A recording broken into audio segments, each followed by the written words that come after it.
Hello guys, welcome back to another video. My name is Ajit, and in this video I will talk about the test plan document. I mean the what is a test plan document and how to create the test plan documents. So let's start it.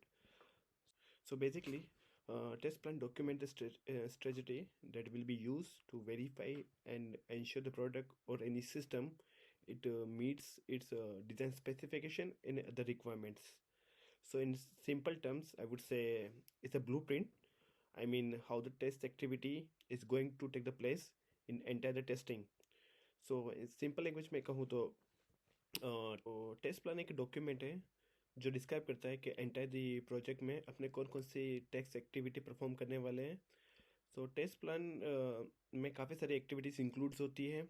For example testing का scope define करना, objectives define करना, overall approach define करना, testing का approach क्या है, उसका risk क्या है, कौन कौन से फीचर अपने टेस्ट करने वाले हैं थ्रू आउट द प्रोजेक्ट, और टेस्टिंग का शेड्यूल करना, और उसका मैट्रिक्स कलेक्ट करना. आई मीन जो टेस्टिंग आपने परफॉर्म की है तो उसके उसके बग्स, उसका रिपोर्ट्स अपने गिटअप में और एनी और एक कहीं भी रिपोजिटरी में स्टोर करना, लाइक TFS कहीं भी आप स्टोर करना चाहते हो, और उसका बजट मैनेज करना टेस्टिंग का.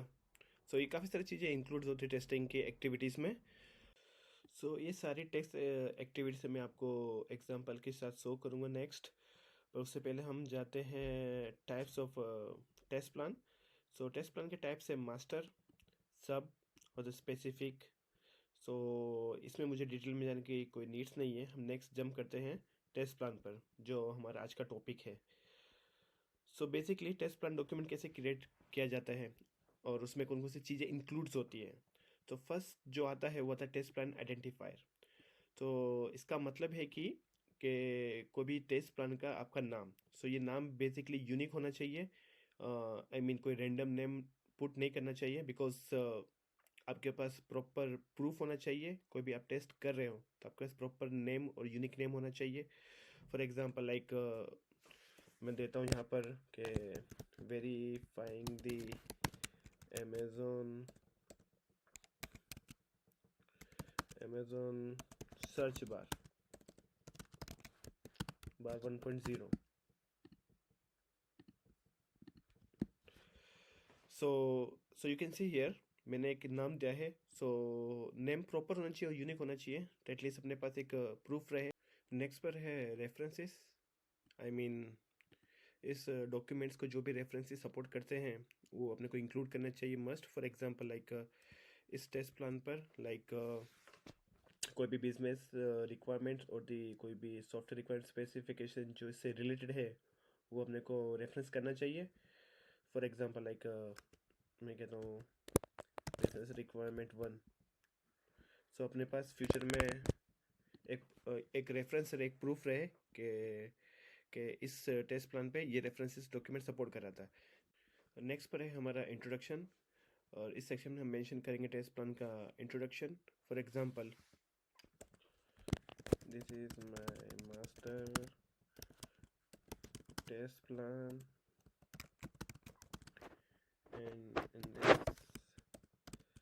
and this I would say I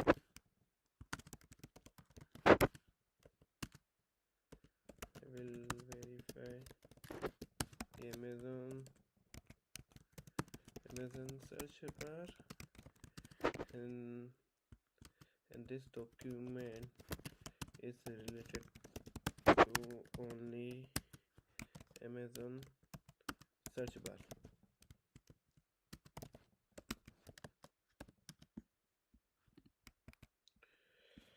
so you can see here मैंने बेसिकली यहाँ पर नाम स्मॉल इंट्रोडक्शन पुट किया है कि दिस इज़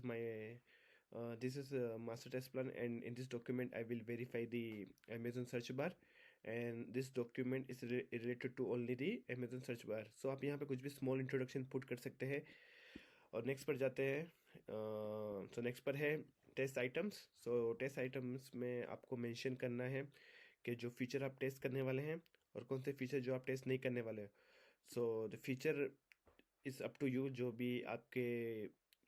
भी टेस्ट आई मीन जो भी आपके टेस्ट प्लान के अंदर जो भी आपके फीचर्स हैं जो आप इंक्लूड करना चाहते हो। सो आप नंबर ऑफ़ फीचर यहाँ पे इंक्लूड कर सकते हो। फॉर एग्जांपल आपका टेस्ट प्लान है लॉगिन का, लॉगिन का और एड टू कार्ड का, तो आप यहाँ फीचर मेंशन करोगे लॉगिन और एड टू कार्ड। और इसके रिगार्डिंग आपके जो फीचर आप जो नहीं चेक करने वाले हो, फॉर एग्जांपल यहाँ पे फॉरगेट पासवर्ड, तो आपको यहाँ मेंशन करना पड़ेगा कि आपसे कौन से फीचर आप नहीं चेक करने वाले हो। एंड देन नेक्स्ट पर है अप्रोच। सो ये सेक्शन काफ़ी इंपॉर्टेंट है। सो अप्रोच में काफ़ी सारी चीज़ें इंक्लूड्स होती है। फर्स्ट है टेस्टिंग का लेवल्स। सो टेस्टिंग के लेवल्स में आई मीन दी फर्स्ट आपको डिफाइन करना है कि आप कौन से लेवल पे टेस्ट करोगे। फॉर एग्जांपल लाइक जो आप टेस्ट करना चाह रहे हो वो यूनिट लेवल पर है, इंटीग्रेशन लेवल पर है, या सिस्टम लेवल पर है, या एक्सेप्टेंस लेवल पर है। तो आपको डिफाइन करना है कि जो फीचर आप टेस्ट करने वाले हो, फॉर एग्जांपल आपका है, let me give one example, like आप टेस्ट करने वाले हो लॉगिन पेज। तो लॉगिन पेज का आपका क्राइटेरिया है कि एक्सेप्टेंस, तो आपको यहाँ डिफाइन करना पड़ेगा कि आप कौन से लेवल पर टेस्ट करने जा रहे हो, कौन से लेवल पर आप टेस्ट करने जा रहे हो। एंड सेकंड है, दूसरा एग्जांपल दो, लाइक आप आपके पास एक टास्क है, लाइक आपको एपीआई टेस्ट करनी है।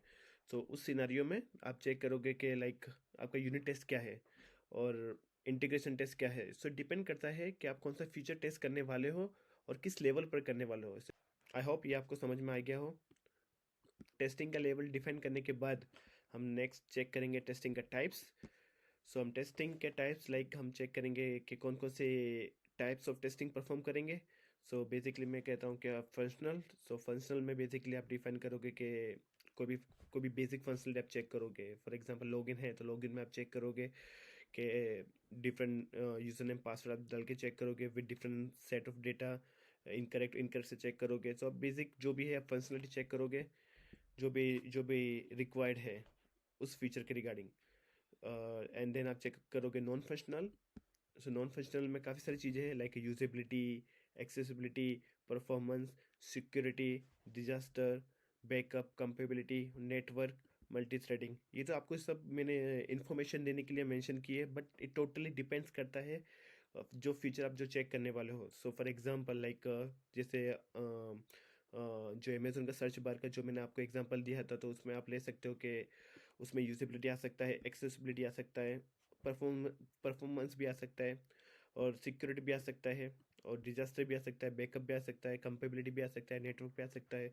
सो डिपेंड करता है कौन सा फीचर आप क्या चेक करना चाहते हो और उस फीचर की क्या रिक्वायरमेंट्स है। तो ज़रूर नहीं कि एवरी टाइम ये सारी चीज़ें इंक्लूड्स हो। फॉर एग्जांपल लाइक आप लॉग इन का फीचर चेक कर रहे हो, तो ये डिपेंड्स करता है कि आपकी टीम्स के ऊपर और प्रोजेक्ट की रिक्वायरमेंट्स के ऊपर। फॉर एग्जांपल उन्होंने रिक्वायरमेंट नहीं पुट की हो कि उन्होंने परफॉर्मेंस चेक नहीं करना है, so it's not necessary, you don't need to put that performance testing. So it's up to you, like आपने कौन सी चीज़ इंक्लूड करनी है, बट आपको आइडिया होना चाहिए कि कौन कौन सी चीज़ें इंक्लूड्स होती हैं। नेक्स्ट हम जाते हैं पास और फेल क्राइटेरिया। तो ये भी काफ़ी इंपॉर्टेंट सेक्शन है। सो पास और फेल क्राइटेरिया में आपको डिफाइन करना पड़ेगा कि आपका टेस्टिंग का पासिंग और फेल क्राइटेरिया क्या है। फॉर एग्जांपल लाइक आप आपने टोटल आपके पास से 80 टेस्ट केसेस, आई मीन दी आपके पास टोटल है 80 टेस्ट केसेस। सो 80 में से आप डिफाइन करते हो कि 80 में से 70 मिनिमम रन होने ही चाहिए, और आई मीन सब हाई प्रायोरिटी बग फिक्स होने चाहिए। So it's up to you, आप पास और फेल क्राइटेरिया कैसे डिफाइन करते हो उस टेस्टिंग पर। सो फॉर एग्जांपल आप आपके टेस्टिंग की रिक्वायरमेंट्स है कि जीरो बग, तो उस सेंस में आपका प्राइसिंग क्राइटेरिया वो 100%। So it's up to you, आपको डिफाइन करना है कि पासिंग और फेलिंग का क्राइटेरिया क्या है। नेक्स्ट पर है suspension criteria. So suspension criteria में मेंशन करते हैं कि like what kind of the action need to be taken in case of any failure. I mean like आपको एक बिल रिसीव होता है। सो बिल आपने स्टार्ट किया टेस्ट करना, सो बस स्टार्टिंग स्टेज में ही बिल फेल हो जाता है। सो आगे टेस्टिंग की एक्टिविटी परफॉर्म करना is meaningless, so waste of time, waste of the resources. तो उस सेंस में आपको मेंशन करना होगा आपके डॉक्यूमेंट में कि जब भी कोई टेस्ट बिल फेल होता है तो आपको टेस्ट एक्टिविटी आगे परफॉर्म नहीं करनी है। सो सभी टीममेट्स एक ही लेवल पर रहे, सबको एक ही मतलब सबको आइडिया हो सब टीममेट्स को कि हमें टेस्ट एक्टिविटी स्टॉप करनी, हम अपना टाइम वेस्ट नहीं करना। सो सस्पेंशन क्राइटेरिया में ये आता है। नेक्स्ट पर है टेस्ट डिलीवरेबल्स। तो डिलीवरेबल्स में लाइक आपने टेस्ट एक्टिविटी परफॉर्म कर लिए तो आप क्या क्या डिलीवर करोगे, तो आपके पास होगा टेस्ट समरी रिपोर्ट्स, लाइक आपने कौन सी टेस्ट एक्टिविटी परफॉर्म की है, क्या है बग्स है। आपके पास होंगे टेस्ट के लॉग्स और होंगे बग्स के रिपोर्ट्स। एंड देन आता है टेस्टिंग के टास्क। तो टेस्टिंग के टास्क में आप कौन कौन से टेस्टिंग के टास्क परफॉर्म करोगे। सो फॉर एग्जांपल लाइक आपका टेस्ट प्लान प्रॉपरली प्रिपेयर होना चाहिए, और जो भी रिक्वायरमेंट्स डॉक्यूमेंट है और हर एक टीम के पास, आई मीन हर एक टेस्टिंग टीम के पास इक्वली अवेलेबल होना चाहिए, और एनवायरमेंट्स रेडी रहना चाहिए, और टेस्टिंग स्टार्ट हो जानी चाहिए। और जो भी आफ्टर टेस्टिंग परफॉर्म करने के बाद, आई मीन एग्जीक्यूशन करने के बाद टेस्टिंग का समरी रिपोर्ट्स होना चाहिए। सो टेस्टिंग टास्क में ये सारी चीज़ें आती हैं। सो इस same task like test plan prepare होना चाहिए, और जो भी टेस्ट प्लान प्रिपेयर होने के बाद सारा टेस्ट प्लान इक्वली जो आपके टीम मेट्स से सब पे डिस्ट्रीब्यूट होना चाहिए। I mean your team members और द प्रोजेक्ट मैनेजर और द योर सीनियर मैनेजर और द सीनियर डेवलपर, सबके पास इक्वली शेयर होना चाहिए, तो सबको एटलीस्ट आइडिया आए कि आप कौन कौन से टाइप की टेस्टिंग करने वाले हो, कौन से लेवल पर कौन कौन से फीचर करने वाले हो। सो इन केस ऑफ उनको कोई फीडबैक देना हो, आई मीन समटाइम्स कभी ऐसा भी होता है, for example like test team ने डिसाइड किया है कि हमें डिफरेंट टाइप की डिफरेंट टाइप की टेस्टिंग करनी, फॉर एग्जांपल परफॉर्मेंस टेस्टिंग करनी, सिक्योरिटी टेस्टिंग करनी, बट कभी ड्यूरेशन कभी ऐसा भी होता है कि उस टाइप की टेस्टिंग नेसेसरी नहीं है। सो आपने जो टेस्ट प्लान डॉक्यूमेंट सबके शेयर किया होगा तो सब अपना इनपुट देंगे, और जो जो रिक्वायर्ड चीज़ें नहीं है तो पहले ही हाईलाइट हो जाएगी, रादर देन टू हम आगे जाए सारी टीम में अपना टाइम वेस्ट करें, आई मीन टेस्टिंग टीम में टाइम वेस्ट करे, और जाके एंड में जाके पता चले। इससे बेटर आप पहले ही पुट करते हो तो आपके पास तो सबको बेटर ट्रांसपेरेंसी होगी test plan, so through the test plan document. So next पर जाते हम environmental needs. So environmental needs पे ये होता है कि लाइक कौन कौन से हार्डवेयर और सॉफ्टवेयर नीड्स है। It's not just about the hardware software. So environment needs में ये भी आ सकता है कि लाइक आप टेस्टिंग स्टार्ट करने में कौन कौन सी टेस्ट डेटा नीड्स होती है। फॉर एग्जांपल आपके पास कोई न्यूमेरिक कैलकुलेशन और आप कोई कैलकुलेशन वेरीफाई करने वाले हो, तो उस सेंस में आपके पास प्रॉपरली टेस्ट डेटा होना चाहिए। और अदरवाइज और other things like for example आप ऑटोमेशन स्टार्ट करने जा रहे हो तो आपके पास प्रॉपर प्रॉपर पीसी सेटअप होना चाहिए, और आपके पास प्रॉपर ब्राउज़र है और सेलेनियम के पैकेजेस है। एनवायरमेंटल नीड्स में आपको सारी चीज़ें पुट्स करनी है, जो भी आपके हार्डवेयर और सॉफ्टवेयर रिक्वायरमेंट्स हो, और आपकी टेस्ट डेटा रिक्वायरमेंट्स हो, जो भी आपके, और मे बी आपको नीड्स है लाइक बिजनेस रिक्वायरमेंट्स की कोई नीड्स हो, और कोई भी प्रॉपर प्लान की नीड्स हो, तो आपको हर चीज़ यहाँ पर एनवायरमेंटल नीड्स में मेंशन करनी होगी। नेक्स्ट पर है रिस्पॉन्सिबिलिटीज। सो रिस्पॉन्सिबिलिटीज में बेसिकली ये होता है कि आपको पर्टिकुलरली एक रिस्पॉन्सिबिलिटी चार्ट क्रिएट करना पड़ता है। सो रिस्पॉन्सिबिलिटी चार्ट में लाइक आप रिसोर्स एलोकेशन करते हो, like I mean work distribution करते हो। फॉर एग्जांपल आपके टीममेट्स के अंदर आप 3 टेस्टर हो तो आप इक्वली वर्क डिवाइड करोगे। लाइक फॉर एग्जांपल आपके पास 6 टास्क है तो इक्वली टू टास्क आप डिवाइड करोगे। तो आप मेंशन करोगे फॉर एग्जांपल आपके पास है लॉगिन और ऐड टू कार्ड है, तो 2 फीचर आप किसी और को दोगे, 2 फीचर किसी और को दोगे, और 2 फीचर किसी थर्ड पर्सन को दोगे। सो अब आप यहाँ पर रिस्पॉन्सिबिलिटीज में आप मेंशन करोगे कि टास्क डिस्ट्रीब्यूट हुआ हुआ है, और सारे डिस्ट्रीब्यूट करने के बाद जो भी आप टेस्ट परफॉर्म करोगे, तो सारे जो टेस्टिंग के लॉग्स है, जो भी बग्स होंगे, जो भी टेस्ट केसेस होंगे, वो सारे TFS है और जो जीरा है, जो भी सोर्स रिपोजिटरी वहाँ पे आप स्टोर करोगे। तो सर रिस्पॉन्सिबिलिटी में सारी चीज़ें मेंशन करोगे। और अब दूसरी चीज़ें रिस्पॉन्सिबिलिटी में आप ये भी मेंशन कर सकते हो like after test cases add करने के बाद आप ये भी ऐड कर सकते हो कि आप बिजनेस रिक्वायरमेंट, आई मीन जो BA है और जो भी स्क्रम मास्टर है और मे बी प्रोजेक्ट मैनेजर है वो रिव्यू करे, तो आप वो भी मेंशन कर सकते हो। सो आप प्लान के रिगार्डिंग आप काफ़ी सारी चीज़ें रिस्पॉन्सिबिलिटी में आप ऐड कर सकते हो। नेक्स्ट पर है हमारा स्टाफ एंड ट्रेनिंग नीड्स। सो इस सेक्शन में आपको मेंशन करना होगा कि जो भी आप टेस्टिंग करने वाले हो तो उस पर आपको कितने पर्सन की नीड्स होगी, तो आपको यहाँ पे मेंशन करना होगा। फॉर एग्जांपल आपके पास एक टास्क है, उसमें नंबर ऑफ फीचर लाइक 10 है, तो आपको मेंशन करना होगा कि उस फीचर को टेस्ट करने के लिए कितने आपके पर्सन रिक्वायर्ड, आई मीन कितने टेस्टिंग टीम की नीड्स होगी। नेक्स्ट है, और उस टेस्टिंग को परफॉर्म करने के लिए कोई ट्रेनिंग की नीड्स हो, फॉर एग्जांपल आप कोई कैलकुलेशन का कोई टास्क परफॉर्म कर रहे हो, तो उस टेस्टिंग के कैलकुलेशन के पार्ट को आपको टीममेट्स को समझाना है, तो आपको उसकी कितनी ट्रेनिंग प्रोवाइड करनी होगी। फॉर एग्जांपल आपको कोई ऑटोमेशन का कोई टास्क है, सो तो हर एक हर एक टीममेट्स ऑटोमेशन और कोडिंग में इतना एक्यूरेट नहीं होता है, तो उसको आपको ट्रेन करने के लिए कितनी डेज की नीड्स होगी, तो आपको सारी चीज़ यहाँ पे मेंशन करनी होगी कि आपको कितने पर्सन की नीड्स है वो टास्क को परफॉर्म करने के लिए। नेक्स्ट पर है शेड्यूल। सो शेड्यूल में हम मेंशन करेंगे कि टेस्ट एक्टिविटी कब से स्टार्ट करेंगे, टोटल ड्यूरेशन कितना होगा टेस्टिंग का, और मैं आपको एग्जांपल देता हूँ। लाइक हम टेस्टिंग का टोटल पीरियड है 4 वीक्स का। सो हम मेंशन करेंगे कि हमारे टेस्टिंग की एक्टिविटी 4 वीक्स चलेगी, तो फर्स्ट साइकिल कब फिनिश होगी, सेकंड कब फिनिश होगी। तो आपको सारी चीज़ें यहाँ पर मेंशन करनी होगी कि टेस्टिंग की एक्टिविटी कब से स्टार्ट होगी और कब तक चलेगी। और नेक्स्ट है आपका फाइनल है रिस्क।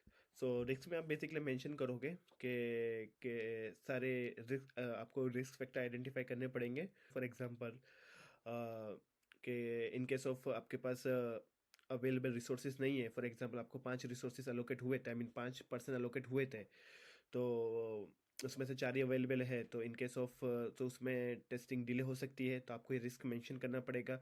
और आपके पास आपके पास ड्यूरिंग द टेस्टिंग आपके पास कोई टेस्ट डेटा अवेलेबल नहीं है, तो वो टेस्टिंग डिले कर सकता है। और आपके पास अवेलेबल प्रॉपर एनवायरमेंटल, आपके पास कोई टेस्टिंग परफॉर्म करने के लिए कोई एनवायरमेंट्स की नीड्स है, बट ड्यूरिंग द टेस्टिंग वो अवेलेबल नहीं है, तो आपको मेंशन करना, और सो आपको आइडेंटिफाई करना पड़ेगा रिस्क। और अदर थिंग्स लाइक आपको ट्रेनिंग की नीड्स थी पर प्रॉपर ट्रेनिंग नहीं मिलती है, तो उस सेक्शन में क्या होगा, तो आपको काफ़ी जो भी टेस्ट प्लान में जो भी काफ़ी सारे रिस्क है, सो आपको यहाँ में मेंशन करना होगा। सो ये हमारा test plan documents. Let me summarise it. So हमने जो चीज़ें डिस्कस की हैं वो है, फर्स्ट है test plan identifier. So test plan identifier में आपको यूनिक नेम पुट करना है। So once you put the unique name, then next is references. So इन रेफरेंसेस में आपको जो भी इस टेस्ट प्लान पे जो रेफरेंसेस डॉक्यूमेंट सपोर्ट होता है, जो भी बिजनेस रिक्वायरमेंट ऑफ द और सॉफ्टवेयर रिक्वायरमेंट स्पेसिफिकेशन जो भी सपोर्ट करता है, वो आपको यहाँ उसका नेम मेंशन करना है। थर्ड है इंट्रोडक्शन। सो आपको यहाँ स्मॉल इंट्रोडक्शन पुट करना है। तो नेक्स्ट पर टेस्ट आइटम्स। तो टेस्ट आइटम्स में आपको मेंशन करना है कौन कौन से फीचर आप चेक करोगे, कौन कौन से फीचर आप नहीं टेस्ट करोगे। नेक्स्ट पर है अप्रोच। तो अप्रोच में है टेस्ट लेवल और टेस्ट टाइप्स। सो टेस्ट लेवल में आप मेंशन करोगे कि आप टेस्टिंग यूनिट लेवल पे करोगे, इंटीग्रेशन सिस्टम एक्सेप्टेंस डिपेंड करता है कि फ्यूचर की क्या रिक्वायरमेंट, दी जो जो फीचर आप जो चेक कर रहे हो उसकी क्या रिक्वायरमेंट्स है, कौन से लेवल पे आप टेस्ट करना चाहते हो। नेक्स्ट पर है टेस्ट टाइप, कौन कौन सी टेस्टिंग की टाइप्स आप परफॉर्म करना चाहते हो, फंक्शनल है या नॉन फंक्शनल है। तो नॉन फंक्शनल में काफ़ी सारी कैटेगरी, यूजेबिलिटी, एक्सेबिलिटी, जैसे मैंने आपको बताया। और परफॉर्मेंस है, so up to the project की रिक्वायरमेंट पे और टेस्टिंग के टास्क पे डिपेंड करता है कि क्या रिक्वायर्ड टेस्टिंग है। नेक्स्ट पर जाते हैं पासिंग और फेल क्राइटेरिया। सो इस सेक्शन में हम मेंशन करेंगे क्या क्राइटेरिया है। आप कैसे जस्टिफाई करते हो, कैसे डिसाइड करते हो कि टेस्टिंग कब पास और कब फेल होनी चाहिए। फॉर एग्जांपल लाइक आपने डिसाइड किया है कि मेरे आपका क्राइटेरिया है 0 बग। सो 0 बग में आपका पासिंग का क्राइटेरिया है 100%। सो आपको डिसाइड करना है कि आपका पासिंग का और फेल क्राइटेरिया क्या है। और सस्पेंशन क्राइटेरिया में आपको मेंशन करना है कि इन केस ऑफ एनी फेलियर, और तो आप क्या कौन से एक्शन लोगे। और टेस्ट डिलीवरेबल्स में आपको मेंशन करना है कौन कौन से आपके पास डॉक्यूमेंट्स होंगे। आप वंस आप टेस्टिंग करते हो तो टेस्ट समरी रिपोर्ट्स होगा, लॉग्स होगा, बग रिपोर्ट्स होगा। सो और आपके टेस्टिंग कौन कौन सी एक्टिविटीज़ है। सो टेस्टिंग एक्टिविटीज़ कौन से टेस्टिंग के टास्क है। सो उसमें टेस्ट प्लान आप क्रिएट करोगे, फिर उसके डिफरेंट टेस्टिंग मेंबर्स में आप डिस्ट्रीब्यूट करोगे, और आपके पास टेस्ट डेटा क्रिएट करोगे, फिर टेस्टिंग परफॉर्म करोगे, फाइनली उसका टेस्ट रिपोर्ट क्रिएट करोगे। और दूसरी चीज़ें इंक्लूड्स होती है एनवायरमेंट नीड्स, कौन कौन सी एनवायरमेंट नीड्स है, कौन सी सॉफ्टवेयर रिक्वायरमेंट्स है, और टेस्ट डेटा की रिक्वायरमेंट्स है, और बिजनेस रिक्वायरमेंट की नीड्स है टेस्टिंग को परफॉर्म करने के लिए।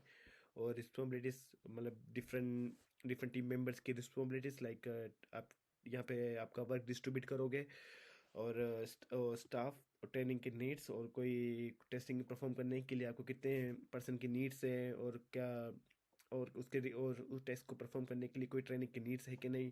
फाइनली आपको उसको शेड्यूल करोगे, मीन्स टोटल साइकिल क्या होगी टेस्टिंग की, कब से स्टार्ट होगी कब फिनिश होगी, इस आपको यहाँ मेंशन करना है। और फाइनली रिस्क, आपको यहाँ पर रिस्क आइडेंटिफाई करना पड़ेगा, आपको रिस्क मेंशन करना पड़ेगा। सो रिस्क में आप काफ़ी सारी चीज़ें मेंशन कर सकते हो। For example like in case of any failure आप क्या एक्शन लोगे, और आपके पास पर्टिकुलर टेस्ट डेटा अवेलेबल नहीं होता तो टेस्टिंग डिले करेगा। और आपके पास कोई रिक्वायरमेंट डॉक्यूमेंट नहीं है आप, सो वो टेस्टिंग डिले कर सकता है। और मे बी आपके पास पर्टिकुलरली रिसोर्सेज नहीं है और कोई और पर्टिकुलरली एनवायरमेंट्स नहीं है, तो आप टेस्टिंग डिले होगी। तो आपको सारे रिस्क आइडेंटिफाई करना है और यहाँ पर आपको मेंशन करना है। सो फाइनल सेक्शन है हमारा points need to be remember. So first है test plan is dynamic. I mean जो टेस्ट प्लान डॉक्यूमेंट बनता है वो डायनेमिक होता है। इसका मतलब ये है कि जब भी टेस्ट प्लान डॉक्यूमेंट जब क्रिएट किया जाता है तो उसमें काफ़ी सारे चेंजेस आते रहते हैं। तो मैं ये नहीं कहता कि हर बार चेंजेस आएंगे, बट ये डायनेमिक है। फॉर एग्जांपल आपने जब टेस्ट प्लान डॉक्यूमेंट बनाया था तो आपने डिफाइन किया होगा कि हमारी टीम्स, जो भी टेस्टिंग की टीम्स है वो 4 टाइप की टेस्टिंग परफॉर्म करेगी। For example usability, non functional में यूजेबिलिटी है, और दी डिजास्टर है, बैकअप है, और नेटवर्क और दी मल्टी थ्रेडिंग 4 टाइप की परफॉर्म करेगी। बट आपका मैनेजर आपको सजेशन देता है कि इस टेस्टिंग में आपकी परफॉर्मेंस टेस्टिंग भी यूजफुल है, आई मीन नेसेसरी है। तो आपको उस जगह पर आपको टेस्ट प्लान, आपको डॉक्यूमेंट अपडेट करना पड़ेगा। तो एग्जैक्टली तो मेरे कहने का मतलब यही है कि test plan is a dynamic. और सेकंड ये है कि टेस्ट प्लान बनने के बाद, आई मीन टेस्ट प्लान हमेशा दूसरे टीम मेंबर्स में, डिफरेंट टीम मेंबर्स में शेयर होना चाहिए। So for the better transparency, इसका मतलब ये है कि जब भी टेस्ट प्लान बनता है तो दूसरे टीम मेंबर्स में, लाइक आपका प्रोजेक्ट मैनेजर हो या स्क्रम मास्टर हो या आपका लीड हो या आपका सीनियर डेवलपर्स हो, आप जब भी आपका project test plan different team member में आप शेयर करते हो तो सबको एक क्लियर आइडिया आता है कि कौन से टाइप ऑफ टेस्टिंग आप परफॉर्म करने वाले हो। तो सब, और उस ड्यूरेशन में किसी को कोई फीडबैक देना हो तो आप कोई भी दूसरे टीम मेंबर्स फीडबैक दे सकता है कि आप, आई मीन आप कोई जो अननेसेसरी चीज पे अपना टाइम वेस्ट नहीं कर रहे हैं। तो सभी एक ही प्लेटफॉर्म पर रहते हैं और सब पे एक क्लियर ट्रांसपेरेंसी रहती है कि कौन कौन से टेस्ट एक्टिविटी अपने परफॉर्म करने वाले हैं, कौन कौन से टाइप ऑफ टेस्टिंग अपने परफॉर्म करने वाले हैं। तो टेस्ट प्लान डॉक्यूमेंट बनने के बाद डिफरेंट टीम मेंबर्स के साथ शेयर करना चाहिए for the better transparency. And next point है हमारा कि टेस्ट प्लान डॉक्यूमेंट हम रिक्वायरमेंट फाइनलाइज होने के बाद ही क्रिएट कर सकते हैं। फाइनल है टेस्ट प्लान डॉक्यूमेंट, जैसे मैंने आपको यहाँ फर्स्ट बताया था कि टेस्ट प्लान डॉक्यूमेंट डायनेमिक है। सो लास्ट मैंने यही चीज़ यही मेंशन की कि टेस्ट प्लान अपडेट होना चाहिए in case of any changes. Let me summarise. So first अपने डिस्कस किया था कि टेस्ट प्लान एक डायनेमिक डॉक्यूमेंट है, maybe in case of any changes so test plan document update होता है। सेकेंड है कि test plan documents different team members का शेयर करना चाहिए फॉर द बेटर ट्रांसपेरेंसी। और टेस्ट प्लान डॉक्यूमेंट जब से प्रिपेयर होता है, मतलब after the finalising the requirements, finally test plan document update होना चाहिए in case of any changes. So I hope guys this video is useful for you. If you find this video helpful, please hit the like button and don't forget to subscribe my channel. Thank you. See you in next video.